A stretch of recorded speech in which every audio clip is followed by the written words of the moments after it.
नमस्कार। आज हम लोग बात करेंगे इलेक्ट्रोकेमिस्ट्री के टॉपिक पर। यह क्लास 12th की एनसीईआरटी का यूनिट 3 है। इसमें हमें दो अलग अलग तरीके के सेल्स के बारे में बात करें। इसमें हम सबसे पहले बात करेंगे इलेक्ट्रोकेमिकल सेल के बारे में और उसके बाद हम डिस्कस करेंगे इलेक्ट्रोलिटिक सेल के बारे में। यह लेक्चर मेरी बुक्स पर आधारित है। मेरी किताब है जिसका नाम है केमिस्ट्री लाइव। अगर आप उसकी मदद से इसको समझने की कोशिश करेंगे तो एनसीईआरटी का बेस्ट एक्सप्लेनेशन हमने यहाँ पर देने की कोशिश की है। तो चलते हैं, बात करते हैं इस टॉपिक पर, जहां पर हमें इंट्रोडक्शन से अपनी बात को शुरू करना है। यहाँ पर हम समझने की कोशिश करेंगे कौन सी ऐसी घटनाएं थी जिन्होंने इलेक्ट्रोकेमिकल सेल के बनने में मदद किया, और अगर इलेक्ट्रोकेमिकल सेल बन गए तो उसकी मदद से हमारे सिविलाइजेशन में कितना इंप्रूवमेंट आया। इस चीज को कुछ ऐसे समझना है जो हमारी बॉडी के फिजियोलॉजिकल मेटाबॉलिज्म से रिलेटेड है। अब आप सोच रहे होंगे मैं बायोलॉजी को केमिस्ट्री से कैसे जोड़ रहा हूं। बिल्कुल जोड़ा जा सकता है। आप जब बात करेंगे ह्यूमन फिजियोलॉजी की तो कहीं ना कहीं हमारी बॉडी में भी एक बैटरी, एक सेल काम कर रहा होता है। वो सेल नहीं जो जिसे हम सेल कहते हैं जिसमें माइटोकॉन्ड्रिया होता है, मैं उसके लेवल पे बात नहीं कर रहा हूं। मैं सिंपल आपको समझाना चाहता हूं, सेल के भीतर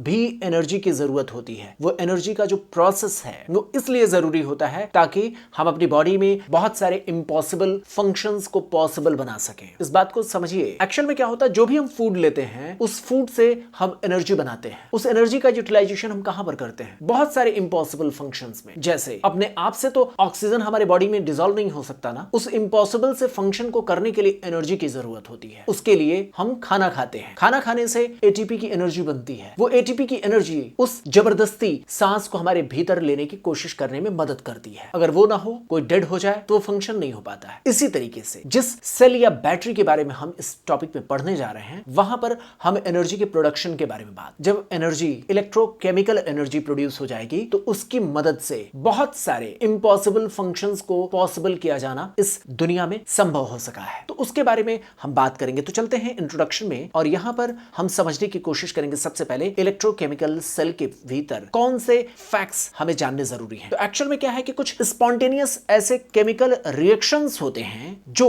हमारे केमिस्ट्री में, जिसे हम इलेक्ट्रोकेमिकल सेल कहते हैं, कुछ ऐसे स्पॉन्टेनियस केमिकल रिएक्शंस होते हैं इलेक्ट्रोकेमिकल सेल्स के भीतर जिनसे एनर्जी रिलीज होती है। जिस एनर्जी का इस्तेमाल करके अगर हम चाहें तो हम बहुत सारे इम्पॉसिबल फंक्शंस को पॉसिबल बना सकते हैं। तो उस एनर्जी का इस्तेमाल हम किसके लिए करते हैं? इलेक्ट्रिसिटी के कंडक्शन में कर सकते हैं। और यही बेसिक फैक्ट्स हमारे इलेक्ट्रोकेमिस्ट्री के पहले सेल, जिसे हम इलेक्ट्रोकेमिकल सेल या बैटरी कहते हैं, उसका कोर कॉन्सेप्ट होता है। जैसे जब हम खाना खाते हैं, मैंने अभी आपको एक एग्जांपल लिया, तो एनर्जी प्रोड्यूस होती है। उस एनर्जी के प्रोडक्शन का हम इस्तेमाल कहां कर सकते हैं? उस एनर्जी के प्रोडक्शन का हम इस्तेमाल, मैंने आपको बताया ना, रेस्पिरेशन में कर सकते हैं, वॉकिंग में, मूवमेंट में कर सकते हैं। वैसे ही यहां पर अगर आप स्लाइड में देखें तो कुछ स्पॉन्टेनियस केमिकल रिएक्शन से रिलीज होने वाली एनर्जी का इस्तेमाल हम इलेक्ट्रिसिटी को कंडक्ट करने में कर सकते हैं, और उस इलेक्ट्रिसिटी की मदद से बहुत सारे इम्पॉसिबल फंक्शंस को पॉसिबल कर पाना पॉसिबल हो सका। तो इस तरीके से इलेक्ट्रोकेमिकल सेल के भीतर का कॉन्सेप्ट यह माना गया। अब इसी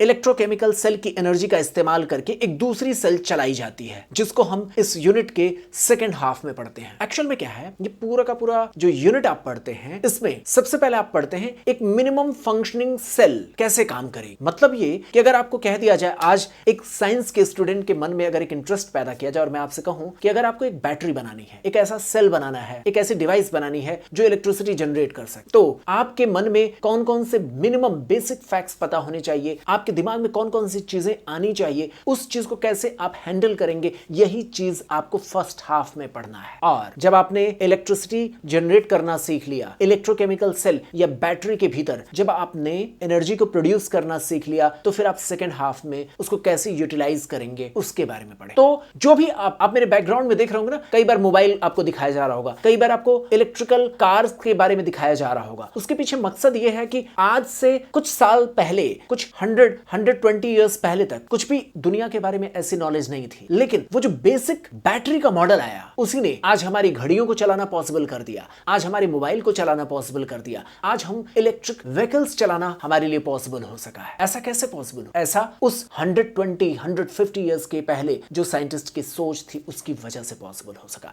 तो मैं पहले हाफ में जो आपके साथ डिस्कस करने वाला हूं, उस एनर्जी की प्रोसेस का बेसिक जनरेशन कैसे होता है, कैसे कोई बैटरी बनती है, उसके बारे में बात करूंगा, और वो कैसे यूटिलाइज किया जाना चाहिए, कैसे उसे हैंडल करेंगे। जैसे एनर्जी आपको मिल गई तो उसका यूटिलाइजेशन भी तो जरूरी है। अगर आप यूटिलाइजेशन सही से नहीं कर पाएंगे तो वो भी एक प्रॉब्लम है। तो सेकेंड हाफ में हम आपके साथ डिस्कस करेंगे इलेक्ट्रोलिटिक सेल के बारे में। तो काइंडली आप मेरी अगर किताब खरीद लेंगे तो ये सारे इमेजेस जो यहाँ पर डिस्कस किया गया है वो सारी चीजें आपको मेरी किताब में मिल जाएंगी, वो काफी आपके लिए यूजफुल हो सकते हैं। तो चलते हैं, पहले आउटलाइन बनाने की कोशिश करते हैं सेकेंड हाफ में हमारा टारगेट क्या होगा। स्लाइड पर आप देखें और यहां पर हम जो इलेक्ट्रोकेमिकल सेल की एनर्जी का इस्तेमाल हम करेंगे उसके बारे में बात करेंगे। तो सेकेंड हाफ में यही होगा, इलेक्ट्रोकेमिकल सेल के भीतर प्रोड्यूस होने वाली जो इलेक्ट्रिकल एनर्जी होगी उसकी मदद से कुछ इम्पॉसिबल रिएक्शंस को आसानी से करते हुए हम पाएंगे और इस तरीके से हम नॉन स्पॉन्टेनियस बहुत सारे सेल्स के भीतर होने वाले रिएक्शंस को पॉसिबल कर पाते हैं। वो कैसे पॉसिबल हो पाता है? वो पॉसिबल हो पाता है इलेक्ट्रोलिटिक सेल में, और उसके लिए मदद कौन करता है? Electrochemical cell. तो इस तरीके से जो फर्स्ट हाफ में मैं बार बार इसलिए बोल रहा हूं ताकि आप समझ सकें, इस पूरे यूनिट में आपको डिस्कस करना है दो चीजों को ही। एक एनर्जी प्रोड्यूस करेगा, दूसरा एनर्जी को यूटिलाइज करेगा। कैसे प्रोड्यूस होगा, कैसे वोल्टा, गैल्वेनिक, फैराडे,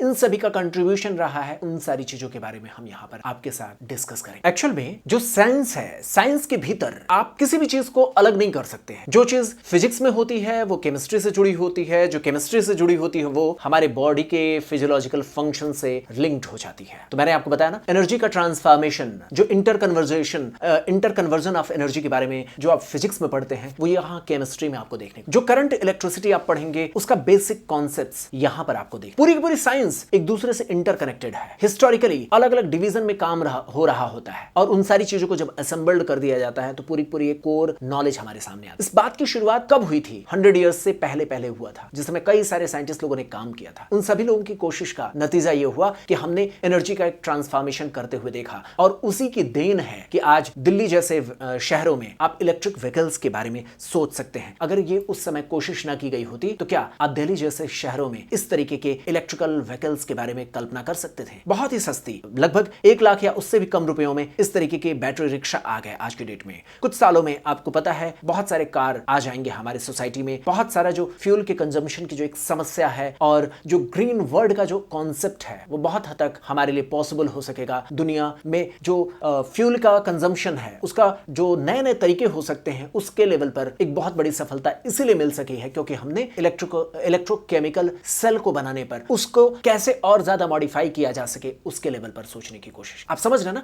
इलेक्ट्रोकेमिकल सेल खुद से एनर्जी प्रोड्यूस करता है। उस एनर्जी का इस्तेमाल कुछ भी कर लीजिए, आप ये घड़ी चला लीजिए, आप मोबाइल चला लीजिए, आप इस तरीके के इलेक्ट्रिकल व्हीकल्स चला लीजिए, कुछ भी कर सकते हैं, कार चला लीजिए। तो इस तरीके की एक एनर्जी का इस्तेमाल हमने रिसेंट एडवांसमेंट के रूप में देखा। दिल्ली जैसे शहरों में बैटरी ऑटो रिक्शा जो चल रहे हैं या बहुत सारे शहरों में, वो इलेक्ट्रोकेमिकल सेल के भीतर जो एनर्जी होती है उसी का इस्तेमाल करने की वजह से हो सके। तो इस तरीके से इलेक्ट्रोकेमिकल सेल और इलेक्ट्रोलिटिक सेल ये हमारे दो टारगेट होंगे। शुरुआती दौर में इस तरीके की बैटरी या इस तरीके के सेल जो खुद से एनर्जी जनरेट करें और उस एनर्जी का हम इस्तेमाल कर सकें, ये बहुत बड़ी चुनौती थी। इसमें गैल्वेनी, वोल्टा जैसे साइंटिस्ट का योगदान रहा। इसीलिए आप देखेंगे इलेक्ट्रोकेमिकल सेल के नाम को आप अगर देखेंगे तो यहां पर पाएंगे कि यहां पर इसके नाम कई सारे आपको मिल जाते हैं। इसमें इलेक्ट्रोकेमिकल सेल और उसके अलावा जो इलेक्ट्रोलिटिक सेल होते हैं उसके इंटरकन्वर्जन के बारे में भी आपको पता होना चाहिए। तो यहां पर देखिए इलेक्ट्रोलिटिक सेल जिसके बारे में आपको बता रहा हूं वहां पर, और जो गैल्वेनिक सेल हैं, वोल्टाइक सेल हैं, उनके बारे में भी आपको देखना होगा। तो ये इलेक्ट्रोकेमिस्ट्री का एक ओवरव्यू है जिसके बारे में आपको जानकारी होना चाहिए। हम यहां पर आपके साथ जो स्टार्टिंग का हाफ सेक्शन होगा उसमें इलेक्ट्रोकेमिकल सेल या सिंपल बैटरी की बात करेंगे। तो उसके बारे में हिस्टोरिकली कैसे सोचा जा सका उसके लेवल पर अभी हम डिस्कस करने की कोशिश करें। तो इसकी शुरुआत कैसे हुई, इसकी कैसे साइंटिस्ट के दिमाग में इलेक्ट्रोकेमिकल सेल का पहले आइडिया आया, चलते हैं उस हिस्ट्री को समझने की कोशिश करते हैं। शुरुआत कुछ इस तरीके से होती है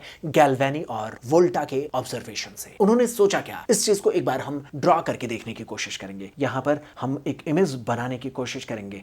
एक्चुअल में उस समय गैल्वेनी, वोल्टा जैसे साइंटिस्ट लोगों ने देखा था, एक सिंपल ऑब्जर्वेशन देखा था कि अगर किसी वेसल के भीतर, उन्होंने एक पहला ऑब्जर्वेशन देखा, किसी वेसल के भीतर जिंक की रॉड डाल दी जाए। जिंक की रॉड कहां डाल दी जाए? एक वेसल के भीतर। ये जिंक की रॉड है। उनका पहला ऑब्जर्वेशन इसी बात पर आधारित था। जिंक की रॉड थी और वो कॉपर सल्फेट के सॉल्यूशन में डिप की गई थी। वो कहां पर डिप किया गया था? वो कॉपर सल्फेट के सॉल्यूशन में डिप किया गया था। उन्होंने देखा, एक बड़ा ऑब्जर्वेशन उस समय देखा। उनके अनुसार यहां पर जो कॉपर सल्फेट का सॉल्यूशन था जिसका कलर ब्लूइश कलर था, अभी मैं इस चीज को दिखाने की कोशिश करूंगा। सॉल्यूशन का कलर जो जो प्राइमरली जो कलर था कॉपर सल्फेट के सोल्यूशन वो ब्लू कलर के थे, उन्होंने थोड़ी देर बाद एक ऑब्जर्वेशन देखना शुरू किया कि जिंक की रॉड धीरे धीरे गलना शुरू कर रही है। उन्होंने ये देखा कि यहाँ पर ये जिंक की रॉड अब धीरे धीरे गलना शुरू कर रही है और यहाँ पर इसकी जो थिकनेस है वो कम हो रही है। इसके साथ ही साथ उन्होंने ये देखा जो सोल्यूशन के भीतर कॉपर सल्फेट थे उनके कलर अब डाइल्यूट होना शुरू हो गए हैं। बात समझें, दो चीजें उन्होंने देखा। उन्होंने क्या देखा? पहला तो ये कि जिंक की रॉड अब डिसॉल्व हो रही थी। उन्होंने देखा, पहला ऑब्जर्वेशन उन्होंने ये किया, जिंक की रॉड क्या हो रही थी? डिसॉल्व हो रही थी। और दूसरा उनका ऑब्जर्वेशन ये था कि जो कॉपर सल्फेट का ब्लू कलर था वो धीरे धीरे डाइल्यूट हो रहा था। इस बात का मतलब क्या हुआ और इसको क्या क्या उन्होंने कैसे उन्होंने ऑब्जर्व किया होगा, इस चीज का महत्व आप यहां से देख सकते हैं कि उन्होंने इतनी घटना के भीतर एनर्जी के प्रोडक्शन को देखा था। इस घटना के दौरान उन्होंने क्या देखा था? एनर्जी के प्रोडक्शन को। आप देखेंगे यहां पर उनका ऑब्जर्वेशन था कि जब ये घटना हो रही थी तो बॉटम पर उन्होंने देखा कि ये बॉटम पर जो कॉपर है वो जाकर के डिपॉजिट हो रहा है। यहां बॉटम पर कॉपर जाकर के डिपॉजिट होते जा रहे हैं और इस पूरी घटना के दौरान यहां पर हीट की एनर्जी रिलीज हो रही है। तो हीट एनर्जी का रिलीज होना उनके लिए बड़ा स्ट्राइकिंग था, क्योंकि किसी भी जगह पर चाहे एटॉमिक एनर्जी हो, चाहे यहां पर एक छोटे से ऑब्जर्वेशन के दौरान ही अगर हमने हीट एनर्जी के प्रोडक्शन को देखा तो एक दिमाग में बात आई, क्या हम इस तरीके की एनर्जी का इस्तेमाल किसी बेहतर काम के लिए कर सकते हैं? जैसे शुरुआती दौर में आपने देखा होगा जब स्टार्टिंग में कोशिश की गई थी तो उस समय देखा गया था कि एटम बम बनाने में ही एटॉमिक एनर्जी के लेवल पर सोचा गया, लेकिन जैसे जैसे हमारे कॉन्सेप्ट बदले तो हमने क्या सोचा? हमने सोचा कि उस एनर्जी का इस्तेमाल क्या ह्यूमन सिविलाइजेशन को बेहतर करने में कर सकते हैं, और इसी वजह से बहुत सारे थर्मल पावर प्लांट्स बने, उसको एटॉमिक एनर्जी की मदद से चलाने की कोशिश हुई। तो ये सारी चीजें हमारे एडवांसमेंट की वजह से हुआ। उसी तरीके से साइंटिस्ट ने यहां पर सोचा जो जिंक की रॉड यहां डिसॉल्व हो रही है, कॉपर जो डिस्प्लेस हो रहा है, इस ऑब्जर्वेशन में आप जो ड्रॉ करते हुए देख रहे हैं, इसमें जो हीट एनर्जी रिलीज हो रही है, क्या हम इसे यूटिलाइज कर सकते हैं? इस तरीके का उनके दिमाग में क्वेश्चन आया था। तो इसको यूटिलाइज करने के बारे में जब सोचा गया तो वहीं से हमारे सामने एक बैटरी की कल्पना आई। चलते हैं इस पूरे ऑब्जर्वेशन को देखने की कोशिश करते हैं। यह घटना कुछ इस तरीके से होती है जिसमें 3 स्टेप्स दिखाए गए हैं। यह इमेज हमारी किताब से ली गई है जिसमें जिंक एटम आयोनाइज होता है और वह जिंक आयन और अपने इलेक्ट्रॉन्स को रिलीज करता है। यह बात हमें समझ में आती है और यहाँ पर इसको हम होते हुए पॉइंट 1 में देखते हैं। तो यहाँ पर जो घटना हो रही है, ये पॉइंट 1 की जो इवेंट्स हो रही हैं, इसको यहाँ पर देखा जा सकता है। इसमें पॉइंट 2 की जो इवेंट होती है, पॉइंट 1 और पॉइंट 2 में होने वाले इवेंट्स को अगर देखा जाए तो जिंक एटम आयनाइज करता है, जिंक आयन और उसके इलेक्ट्रॉन्स रिलीज होते हैं। ये पहली घटना होती है। दूसरी घटना क्या हुई? कॉपर आयन उस समय बॉटम पर जाकर के डिपॉजिट होने लगे। जब इसको ऑब्जर्व किया गया, इस घटना को ऑब्जर्व किया गया, तो ये पता चला कि कॉपर आयन जिंक आयन से रिलीज होने वाले इलेक्ट्रॉन को एक्सेप्ट कर रहे हैं और इसी वजह से वो बॉटम पर जाकर के प्रेसिपिटेट कर रहे हैं। इस इलेक्ट्रॉन के ट्रांसफर होने की पूरी इन घटनाओं में हीट एनर्जी रिलीज हो रही है। ये तीसरा ऑब्जर्वेशन था। इस तरीके से साइंटिस्ट के सामने 3 अलग अलग ऑब्जर्वेशन जो मिले, उन्होंने उनकी पूरी की पूरी कॉन्सेप्ट को बदलने में काफी मदद किया। उन्होंने देखा कि इस तरीके का जो इवेंट हो रहा है जिसमें जिंक ने अपने इलेक्ट्रॉन को रिलीज किया, उस इलेक्ट्रॉन को कॉपर ने एक्सेप्ट किया। कॉपर और जिंक के बीच में जो इलेक्ट्रॉन का ट्रांसफर हो रहा है, उस ट्रांसफर होने की वजह से एनर्जी रिलीज हो रही है। मेरे कहने का मतलब क्या है? इस चीज को जब हम यहां पर एक बार ड्रॉ करके देखने की कोशिश करेंगे तो इसे बेहतर तरीके से समझ पाएंगे। तो यहां पर देखें, इस पूरे इवेंट को समराइज करके देखने की कोशिश करेंगे। तो पहला जो रिजल्ट मिलता है वो ये मिलता है कि जो जिंक की रॉड थी जिस पर जिंक एटम थे, वो एटम्स आयंस में बदले। किसमें बदले? आयंस में। और उनसे क्या रिलीज होता है? इलेक्ट्रॉन्स रिलीज होते हैं। अब इन इलेक्ट्रॉन्स को सोल्यूशन में जो डिसॉल्व रहने वाला कॉपर आयन है, वो कॉपर आयन उसे एक्सेप्ट करता है और उस इलेक्ट्रॉन को एक्सेप्ट करके न्यूट्रलाइज होता है। कहने का क्या मतलब है? इस चीज को देखें। कॉपर आयन जो सोल्यूशन में था वह उस इलेक्ट्रॉन को एक्सेप्ट करता है जो जिंक एटम ने रिलीज किया है और खुद अब न्यूट्रलाइज हो जाता है। वो एटॉमिक फॉर्म में आ जाता है, या फिर आप कह सकते हैं ये न्यूट्रलाइज होकर के यही प्रेसिपिटेट बनाता है। तो जो वेसल की बॉटम पर कॉपर का प्रेसिपिटेट बन रहा था वो इसी वजह से बन रहा था। चूंकि अब सोल्यूशन में कॉपर आयन नहीं रहेंगे, इस वजह से सोल्यूशन का कलर डाइल्यूट होना शुरू हो गया। ये चीज जो ऑब्जर्व की गई थी वो इसी वजह से ऑब्जर्व की गई थी। ये जो कॉपर आयन अब सोल्यूशन में में नहीं रहेंगे, वो जब इस फॉर्म में चले गए तो सोल्यूशन का ब्लू कलर अब धीरे धीरे खत्म होने लगता है। इस दौरान रॉड जो डिसॉल्व हो रही थी, उससे डिसॉल्व होने वाले जो जिंक आयन थे ये सोल्यूशन में जाने शुरू कर दिए थे। ये घटना हमारे लिए इतना महत्वपूर्ण नहीं, हम एज ए साइंटिस्ट अगर इस चीज को ऑब्जर्व कर रहे हैं तो इस दौरान इलेक्ट्रॉन के मूवमेंट के दौरान जो एनर्जी रिलीज हो रही है उस पर फोकस करेंगे। तो यहां पर जो एज ए साइंटिस्ट हमारे लिए जरूरी चीज है वो ये है कि यहां जो इलेक्ट्रॉन का मूवमेंट हुआ, जिस इलेक्ट्रॉन के मूवमेंट की वजह से हीट एनर्जी जनरेट हुई है, क्या हम उसे कुछ बेहतर तरीके से इस्तेमाल कर सकते हैं। क्योंकि ये जो इलेक्ट्रॉन बहुत करीब अपने आसपास में ही बहुत जल्दी से पहुंचता है और इसीलिए इस दौरान जो भी एनर्जी होती है वो हीट के फॉर्म में रिलीज होती है, ऐसा साइंटिस्ट को मिला। उनको ये ऑब्जर्वेशन का कंक्लूजन ये मिला कि जो जिंक है और जो कॉपर हैं ये बहुत पास पास में है और इसीलिए यहां से जो इवेंट हो रही हैं, इस इवेंट के दौरान जो इलेक्ट्रॉन रिलीज हो रहे हैं वो तुरंत कॉपर आयन के द्वारा एक्सेप्ट किए जा रहे हैं। एनर्जी जो यहां पर रिलीज हो रही है वो हीट एनर्जी के फॉर्म में रिलीज हो रही है। इस बात के कहने का मतलब क्या है, इस चीज को ऑब्जर्व करिए, साइंस के उस एसेंस को समझने की कोशिश करिए। मतलब था इस बात का मतलब ये था कि अगर हम जिंक और कॉपर के बीच में सेपरेशन कर दें, मेरी बात समझें, अगर जिंक और कॉपर के बीच में सेपरेशन कर दें, दोनों के बीच में दूरियां बढ़ा दें, तो जो एनर्जी रिलीज होगी वह अब हीट के रूप में एनर्जी रिलीज नहीं होगी, उसको हम किसी और फॉर्म में यूटिलाइज कर सकते हैं। मेरी बात समझ पा रहे हैं मैं जो आपसे कहना चाहता हूं? कहने का मतलब यह है कि अगर हम किसी तरीके से इन दोनों के बीच में सेपरेशन कर दें, यानी जो जिंक की रॉड जो ली गई है और जो कॉपर जो उसे एक्सेप्ट कर रहे हैं, कॉपर के आयंस, उनके बीच में अगर एक सेपरेशन तैयार कर दिया जाए तो जो एनर्जी रिलीज होगी अब वो हीट एनर्जी के फॉर्म में रिलीज नहीं होगी, उसे आप बदल सकते हैं इलेक्ट्रिकल एनर्जी के रूप में। ऐसा साइंटिस्ट के सामने एक धीरे धीरे करके आइडिया आया, वो हीट एनर्जी को अब इलेक्ट्रिकल एनर्जी में बदलने की कोशिश कर सकते थे। फिर एक सवाल यह भी आता है, इस बात का यूटिलाइजेशन क्या है? तो एक बात समझिएगा, जिस समय कोई भी नई घटना हो रही हो उस समय लोग उसके ऊपर शक करते हैं। साइंस में जितने भी बड़े बड़े लोगों ने काम किए हैं उन लोगों को पूरी की पूरी जिंदगी लोगों की बेइज्जती झेलनी पड़ी, क्योंकि उनकी उस समय जो भी वो कर रहे थे उसे एक्सेप्ट करना लोगों के लिए पॉसिबल नहीं था। लेकिन आप सोच सकते हैं कि छोटी सी घटना जिसको इतना माइन्यूटली ऑब्जर्व किया गया, इस लेवल पर सोचने की कोशिश की गई, वो आज बदलते ये जो हीट एनर्जी से इलेक्ट्रिकल एनर्जी का जो ट्रांसफॉर्मेशन है, उससे हम मोबाइल की बैटरी बना लिए, उससे हम व्हीकल्स बना लिए, उससे हम स्पेस सैटेलाइट को प्रोपेल करने के लिए एनर्जी डेवलप कर लिए, उससे बहुत सारे काम हमने कर लिया। पूरी की पूरी दुनिया, यहां तक कि जिस मोबाइल जिस कैमरे से मैं आपके सामने बात करने की कोशिश कर रहा हूं उसमें भी यही इलेक्ट्रोकेमिकल सेल काम कर रहा है। इस लेवल पर आपको माइन्यूटली ऑब्जर्व करने की कोशिश करनी है। तो चलते हैं स्लाइड पर, जो हमारी किताब में दिया गया उसके बारे में बात करते हैं और यहां पर उसी चीज को देखने की कोशिश करेंगे कि आखिर इलेक्ट्रोकेमिकल सेल को मॉडिफाई करके किस तरीके से डेवलप करने की कोशिश की गई। तो यहां पर हम उसी चीज को आपको एक बार ड्रॉ करने के दिखाने की कोशिश करेंगे। चलते हैं, हम यहां पर इस इमेज को ड्रॉ करने की कोशिश करते हैं। ये इमेज किस तरीके से ड्रॉ होगा एक बार देखें।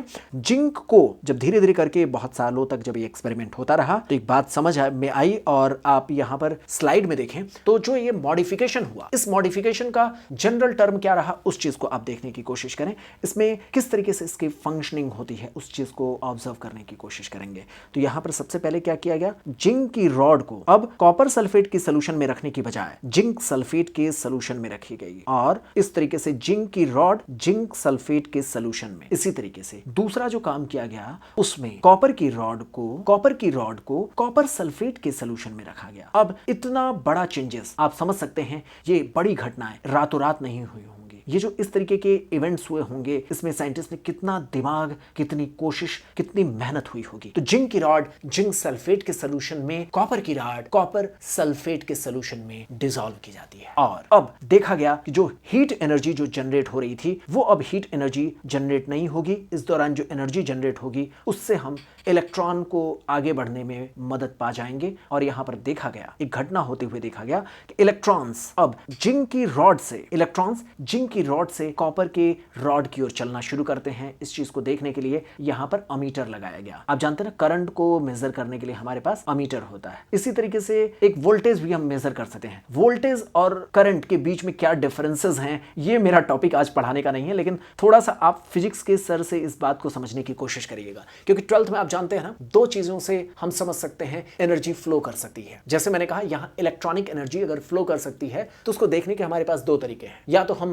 पोटेंशियल डिफरेंसेस की मदद से उसे देख सकते हैं, दूसरा हम करंट की मदद से देख सकते हैं। तो दोनों ही चीजें एक दूसरे से जुड़ी हुई हैं। जब पोटेंशियल का डिफरेंस होगा, बात समझे, जब पोटेंशियल का डिफरेंस होगा तभी करंट का फ्लो होगा। तो जो पोटेंशियल का डिफरेंस होता है उसे वोल्टामीटर की मदद से देखते हैं। जो वोल्टेज डिफरेंसेस को मेजर करता है उसे हम वोल्टामीटर की मदद से मेजर करते हैं। और जब वोल्टेज का डिफरेंसेस होते हैं तभी करंट का फ्लो पॉसिबल हो पाता है। तो इस तरीके से हम चाहे तो यहां पर वोल्टामीटर लगा सकते हैं या फिर अमीटर लगा सकते हैं। और इस दौरान हुआ क्या, करंट का फ्लो जिंक की रॉड से कॉपर की रॉड की ओर हुई। यानी जो घटना पहले आप देख रहे थे, यहां पर अगर आप देखें तो जो घटना आप यहां पर बहुत पास होते हुए देखे थे, यहां पर आप देखें जिस घटना को आपने बहुत करीब में होते हुए देखा, जिंक से जो इलेक्ट्रॉन था वो तुरंत ही कॉपर को ट्रांसफर हुआ था। याद है आपको, तुरंत ही कॉपर को ट्रांसफर हुआ था। लेकिन अब हमने डिवाइस में चेंजेस लाया और इस वजह से हीट एनर्जी को अब हम इलेक्ट्रिकल एनर्जी में कन्वर्ट कर पा रहे हैं। यहां पर देखिए, यहां पर भी इलेक्ट्रॉन का फ्लो आप देख पा रहे हैं। इलेक्ट्रॉन का फ्लो हो तो रहा है, लेकिन वो चलने में उसको जो एक दूरी तय करना पड़ रहा है, इसलिए हीट एनर्जी के फॉर्म में अब वो नहीं मिलेगा, वो इलेक्ट्रिकल एनर्जी के रूप में मिलेगा। इतना ही नहीं, बाद में चल करके इसमें और मॉडिफिकेशन होते हैं। घटनाएं जैसे जैसे समय के साथ बदलती जाती हैं, यहां पर एक सॉल्ट ब्रिज जोड़ा जाता है। आप पढ़ेंगे, ये जितनी भी घटनाएं हैं ये एग्जाम में नहीं पूछी जाएंगी, लेकिन साइंस के साथ कनेक्ट होने के लिए जरूरी है कि आप हिस्ट्री को जाने, आप उस चीज को जाने कि साइंटिस्ट ने कोशिश क्या क्या किया था, उसने कैसे प्रयास किया, उसने दुनिया को बेहतर करने के लिए क्या क्या काम किया। तो उसी चीज को आप स्लाइड पर देख रहे हैं। यहां पर देखें, यहां पर हुआ क्या, यहां इस स्लाइड में मैं आपको जो दर्शाने की कोशिश कर रहा हूं, इसमें ओवरऑल घटनाएं वही हो रही हैं। आप देखें, जिंक की रॉड से इलेक्ट्रॉन का फ्लो कॉपर की ओर हो रहा है और इस पूरी घटना को जो हम देख पा रहे हैं उसमें इलेक्ट्रॉन का फ्लो जिंक से कॉपर की ओर, और आप जानते हैं इलेक्ट्रॉन के फ्लो के अपोजिट करंट का फ्लो होता है, इसलिए कॉपर से जिंक की ओर इलेक्ट्रॉन का फ्लो होता है। तो यहां पर मैंने आपको बताया है ना, एक बार फिर से इस चीज को ड्रॉ करके देख लेते हैं। यहां पर जो भी घटनाएं हो रही हैं, इसमें इलेक्ट्रॉन का फ्लो इधर की ओर होगा तो आप जानते हैं करंट का फ्लो अपोजिट डायरेक्शन में होता है। अब यहां पर बहुत सारी चीजें आपके दिमाग में क्वेश्चन में आ सकती हैं। ये सॉल्ट ब्रिज क्या है, पहली चीज, ये सॉल्ट ब्रिज क्या है और इसका यूटिलाइजेशन क्या है, इसको क्यों शामिल करना पड़ा। तो ये रातों रात इसके बारे में नहीं पता चला। जब आप देखेंगे तो ये घटनाएं बहुत लंबे समय में धीरे धीरे मॉडिफाई होती गई और ये समय के साथ बदलते हुए आज आपको पता है ना, आपने बहुत सारे बैटरीज बना लिए, आपने बहुत सारे अलग अलग किस्म के डिवाइसेस बना लिए, आपने बहुत छोटे से स्पेस में बहुत ज्यादा एनर्जी को जनरेट करने की कोशिशें आपने सफलतापूर्वक उसमें उसको डेवलप भी कर लिया है। इस तरीके की चीजें इसीलिए हो सकी क्योंकि जो शुरुआती मॉडल था उसमें हम लोगों ने चेंजेस लाने शुरू किए। तो देखते हैं किस तरीके से इलेक्ट्रोकेमिकल सेल फंक्शन करता है, इसके बारे में हम समझने की कोशिश करेंगे। तो इलेक्ट्रोकेमिकल सेल के फंक्शन करने की क्या प्रोसेस हो सकती है, इस चीज के लिए हमें जानना होगा कि पूरी की पूरी प्रोसेस में हमने किया क्या। इलेक्ट्रोकेमिकल सेल के फंक्शन को बनाते समय हमने दो बातों का ध्यान रखा, जिंक और कॉपर सल्फेट के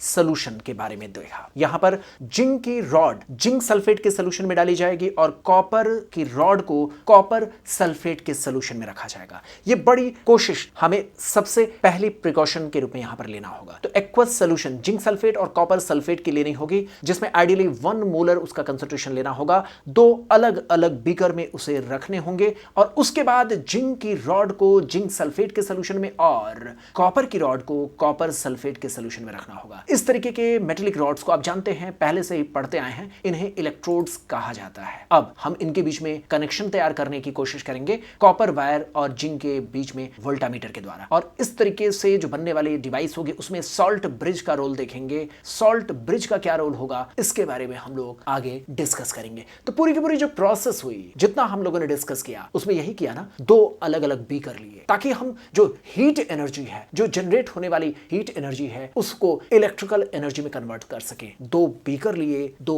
रॉड डाले, दो अलग अलग सोल्यूशन लिए, दोनों को कनेक्ट करने के लिए सॉल्ट ब्रिज की मदद लिया। करंट कितना फ्लो हो रहा है इसको माइन्यूटली ऑब्जर्व करने के लिए या तो वोल्टामीटर या फिर अमीटर का वहां पर रोल देखा गया। तो इस तरीके से हम स्लाइड पर जितनी भी बातों को देख सके हैं उसको रियलिस्टिक इमेज के रूप में भी समझ सकते हैं। इस इमेज को देखें तो यहां पर देखा जा सकता है ये पूरी की पूरी डिवाइस कैसे काम करती है। इसमें देखें जिंक की एनोड कहां पर है, इसी तरीके से कॉपर का कैथोड कहां पर है इसको भी देखा जा सकता है। इसके बीच में इंटर कनेक्शन के लिए सॉल्ट ब्रिज के रोल को देखा जा सकता है। कौन सी प्लेट नेगेटिवली चार्ज्ड होगी, कौन सी प्लेट पॉजिटिवली चार्ज्ड होगी, इस चीज को भी यहां पर ऑब्जर्व किया जा सकता है। इसमें जिंक की रॉड नेगेटिवली चार्ज्ड होगी, कॉपर की रॉड पॉजिटिवली चार्ज्ड होगी। ऐसा क्यों, इस चीज को मैं अभी जस्टिफाई करने की कोशिश करूंगा। वैसे भी आप जानते हैं जिंक पर इलेक्ट्रॉन्स छोड़ करके अपने सोल्यूशन में, आप जानते ना जिंक ने क्या किया, जिंक एटम ने अपने सोल्यूशन में जिंक आयन के रूप में गए और जो उसके इलेक्ट्रॉन्स थे उसको प्लेट पर ही छोड़ दिया, इसलिए वो नेगेटिवली चार्ज रहा।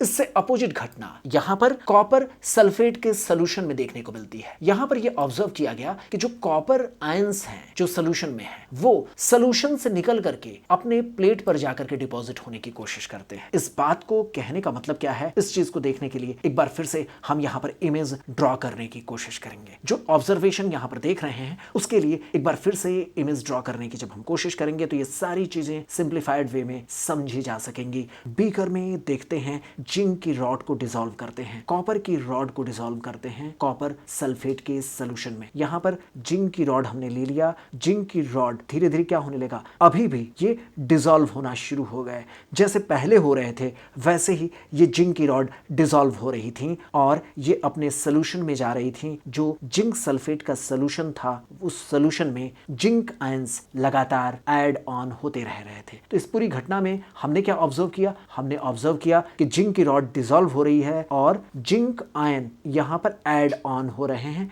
यहां पर भी वही घटना हो रही है जो सबसे शुरुआती घटना वोल्टा और गैल्वेनी ने देखा था, वैसे ही घटना यहां पर भी हो रही है। जिंक के जो एटम्स हैं वो एटम्स आयंस के रूप में सोल्यूशन में जा रहे हैं और अपने इलेक्ट्रॉन्स को ये रॉड पर ही छोड़ते जा रहे हैं। इस तरीके से रॉड नेगेटिवली चार्ज होती जा रही है। आप समझ सकते हैं ना, इस स्लाइड में जो जिंक की रॉड को नेगेटिवली चार्ज दर्शाया गया है, आप देख रहे हैं जिंक की रॉड को जो नेगेटिवली चार्ज दर्शाने की कोशिश की गई है वो इसी वजह से है। इतना ही नहीं, इसके अपोजिट एक घटना जो हम यहां पर कॉपर के रॉड पर देखते हुए यहां पर देख पाएंगे वो ये मिला कि यहां पर कॉपर की जो रॉड है वो धीरे धीरे थिक होती जा रही है। इस ऑब्जर्वेशन का मतलब क्या है, इस चीज के लिए हमें थोड़ा सा ध्यान रखने की जरूरत होगी। जो पिछला ऑब्जर्वेशन था उसी को थोड़ा सा हमें बेहतर तरीके से यहां पर सोचने की जरूरत है। एक्चुअल में क्या होता है, यहां पर जब आपने जिंक के रॉड के लेवल पर जो प्रीवियस घटना देखी थी वही घटना यहां पर हुई, तो वैसे ही कॉपर की रॉड पर जो घटना होती है वो प्रीवियस इवेंट्स के जैसी ही होती है।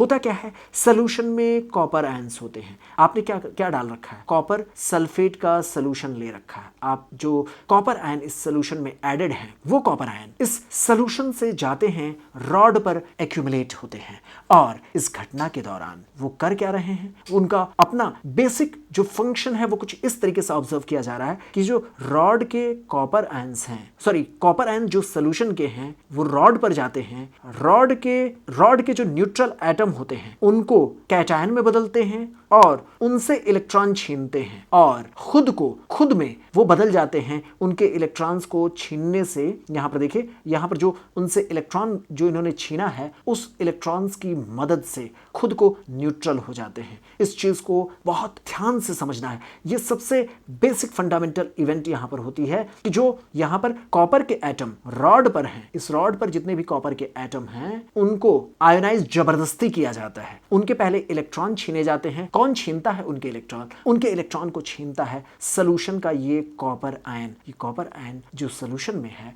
वो उसके इलेक्ट्रॉन्स को छीन करके क्या कर रहा है, अपने आप को न्यूट्रलाइज कर रहा है। इस तरीके से आप देख सकते हैं जो सॉल्यूशन का कॉपर आयन है वो खुद को कन्वर्ट कर रहा है कॉपर एटम के रूप में, और वही कॉपर एटम आपको यहाँ पर डिपॉजिट होते हुए देखने को मिल सकते हैं। ये इवेंट आपने देखा। अब इस दौरान आप यह भी देख सकते हैं कि यहाँ पर कॉपर के जो एटम था, जो कॉपर के यहाँ पर एटम थे जो रॉड पर अवेलेबल थे, वो जबरदस्ती जब उनसे इलेक्ट्रॉन खींचा गया तो अपने आप को वो कैटायन के रूप में बदल जाते हैं, और इसी वजह से रॉड के ऊपर आप देखेंगे पॉजिटिव चार्जेस आपको मिलने लगेंगे। तो यही वजह है, आप स्लाइड पर देखेंगे कॉपर की रॉड यहां पर पॉजिटिवली चार्ज्ड हो जाती है। कॉपर की रॉड क्या हो गई? Positively charged. जिंक की रॉड क्या हो गई? Negatively charged. ये इवेंट जो आप होते हुए देख रहे हैं उसी चीज को यहां पर हम जस्टिफाई कर सकते हैं। एक बार फिर से देखें प्लीज, यहां पर समझने की कोशिश करें। ये घटना जो हुई है जिसमें रॉड पर, जिंक के रॉड पर क्या हो रहा है, इलेक्ट्रॉन्स, यहां देखिए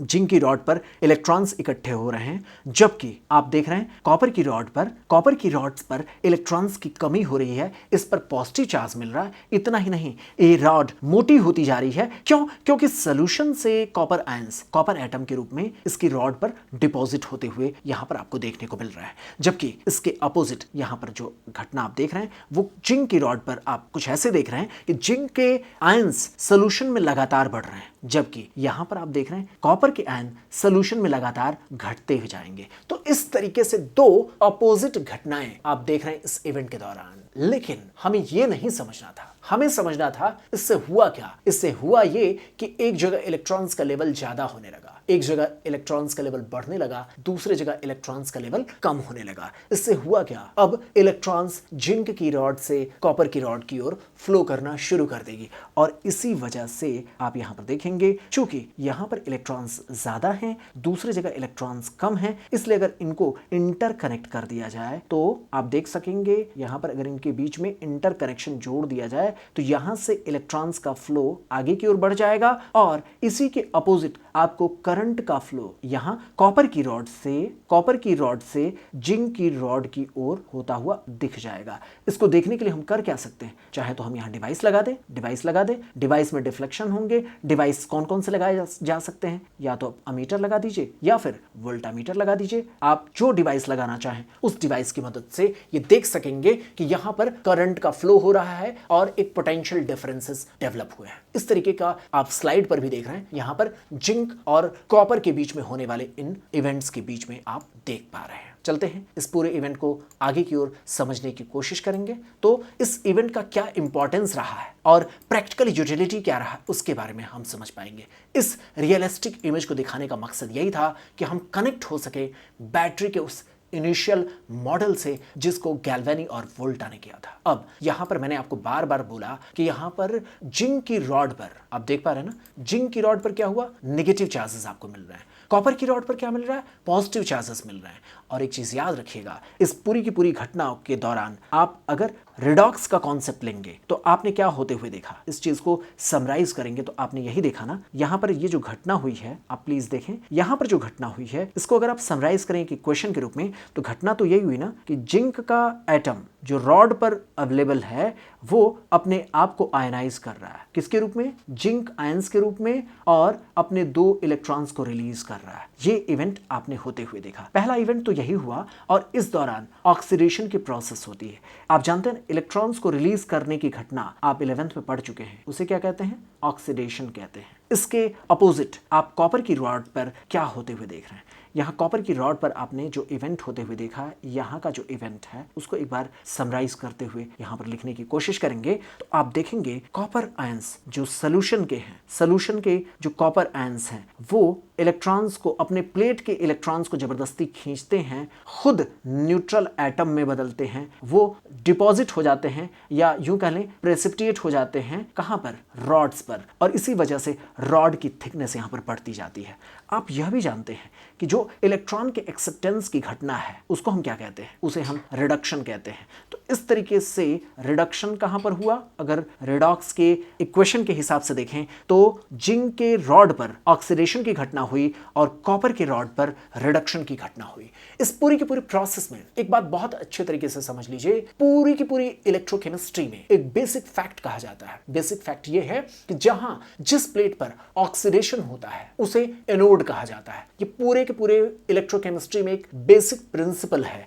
जो कोई भी रॉड जहां ऑक्सीडेशन होगा, जिस किसी भी रॉड पर, चाहे वो इलेक्ट्रोलिटिक सेल हो चाहे इलेक्ट्रोकेमिकल सेल हो, बात समझें मैंने आपसे क्या कहा था, इस पूरे के पूरे चैप्टर में हमें दो तरीके के सेल्स के बारे में पढ़ना है। दोनों के बीच में जस्ट अपोजिट घटनाएं होती हैं। एक जगह एनर्जी जनरेट की जाती है, दूसरी जगह एनर्जी का इस्तेमाल किया जाता है। एक जगह कैथोड पॉजिटिव चार्ज का होगा, दूसरी जगह कैथोड नेगेटिव चार्ज का होगा। आप देखेंगे यहां पर जो आप देख रहे हैं, प्लीज आप स्लाइड की ओर देखें, तो यहां पर जो आप पॉजिटिव प्लेट देख रहे हैं, यहां पर जो आप पॉजिटिव प्लेट देख रहे हैं वो कॉपर की लेवल पर आप देख रहे हैं। पॉजिटिव प्लेट यहां पर जो है वो कैथोड की प्लेट यहां पॉजिटिव चार्ज ले रही है, जबकि इलेक्ट्रोलिटिक सेल के बारे में जब आप स्टडी करेंगे, किसके बारे में? इलेक्ट्रोलिटिक सेल के बारे में स्टडी जब आप करेंगे तो वहां पर कॉपर की रॉड नहीं, कैथोड का जो रिएक्शन होगा वो नेगेटिव प्लेट पर होगा। मेरी बात समझें, यहां पर जिसे हम कैथोड कह रहे हैं, आप स्लाइड पर देखें, यहां पर जिसे हम कैथोड कह रहे हैं उस पर पॉजिटिव चार्ज है। ये पॉजिटिव चार्ज कैथोड की प्लेट पर है। ये इलेक्ट्रोकेमिकल सेल के भीतर ये हमने दिखाया है। अगर यही बात इलेक्ट्रोलिटिक सेल के भीतर अगर हम दिखाते तो इलेक्ट्रोलिटिक सेल के भीतर नेगेटिव चार्ज वहां पर डेवलप होता है। मतलब ये, इस चीज को मैं थोड़ी देर के बाद बताऊंगा। आप इस चीज को चलिए एक बार समराइज करके देख ही लेते हैं, वरना आपके दिमाग में कंफ्यूजन लगातार बना रहेगा। ध्यान से समझिएगा, यहां पर कैथोड की जो प्लेट है, कैथोड की प्लेट को आपने कौन सा चार्ज दिया है? कैथोड की प्लेट पर पॉजिटिव चार्ज आपने दर्शाया है, और यह घटना आपने दिखाने की कोशिश की है इलेक्ट्रोकेमिकल सेल के भीतर। इलेक्ट्रोकेमिकल सेल में पॉजिटिव चार्ज किस पर होगा? कैथोड की प्लेट पर। वहीं नेगेटिव चार्ज जो होते हैं वहां यहां पर एनोड के प्लेट पर होते हैं। तो एनोड की प्लेट पर कौन सा चार्ज? Negative charge. रट लीजिए इस बात को, यह घटना हुई इलेक्ट्रोकेमिकल सेल के भीतर। लेकिन अगर मैं आपसे कहूं यही घटना इलेक्ट्रोलिटिक सेल को ध्यान में रखते हुए, तो अगर इलेक्ट्रोलिटिक सेल की बात करेंगे तो वहां पर क्या होता है? इलेक्ट्रोलिटिक सेल में कैथोड पर, वहां कैथोड पर नेगेटिव चार्ज होता है। इलेक्ट्रोलिटिक सेल में कैथोड पर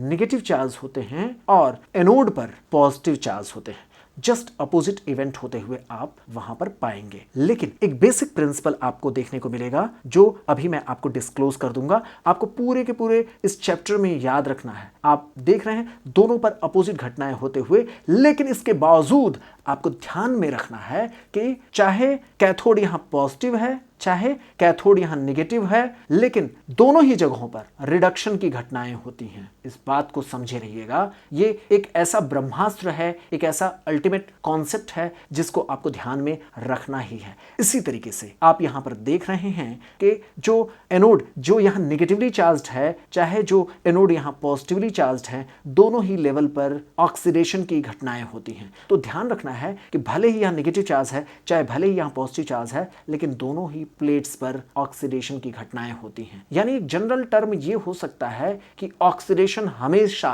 एनोड की प्लेट पर होता है। ऑक्सीडेशन हमेशा कहां पर होता है? ऑक्सीडेशन की जो घटनाएं होती हैं वो हमेशा एनोड की प्लेट पर होती हैं। ये एक बेसिक फैक्ट्स हैं जिसको आपको पूरी की पूरी इस इलेक्ट्रोकेमिस्ट्री में याद रखना है।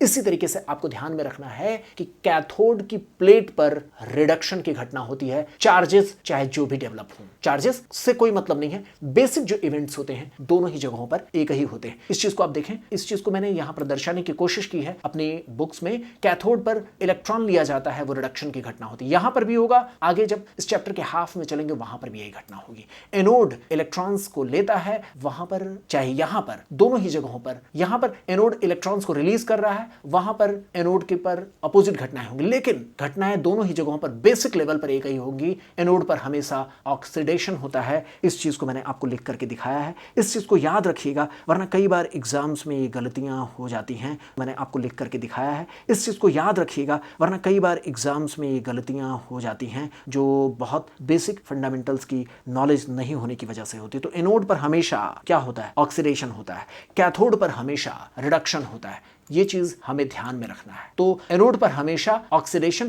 कैथोड पर हमेशा रिडक्शन होता है। इस चीज को हमें समझना होगा। और इस पूरी की पूरी ऑब्जर्वेशन के दौरान जो घटनाएं हुई हैं उसको एक बार समराइज करने की कोशिश करेंगे तो हम बेहतर तरीके से समझ पाएंगे कि दो अलग अलग सेल्स में दो अलग अलग घटनाएं हुई। एक जगह ऑक्सीडेशन की घटना हुई, दूसरी जगह रिडक्शन की घटना हुई। अभी हम अगले लेक्चर में जब चलेंगे तो इस ऑब्जर्वेशन को एक बार फिर से समराइज करेंगे और ये समझने की कोशिश करेंगे। एक ऑक्सीडेशन हाफ सेल होता है, दूसरा रिडक्शन हाफ सेल होता है। दोनों कैसे फंक्शन करते हैं और दोनों में सॉल्ट ब्रिज का क्या रोल है, सॉल्ट ब्रिज क्यों आगे चल करके जोड़ा गया, सॉल्ट ब्रिज जोड़ने की वजह से बैटरी की एफिशिएंसी कैसे बढ़ गई, उन सारी चीजों के बारे में हम अगले लेक्चर में आपके साथ डिस्कस करेंगे।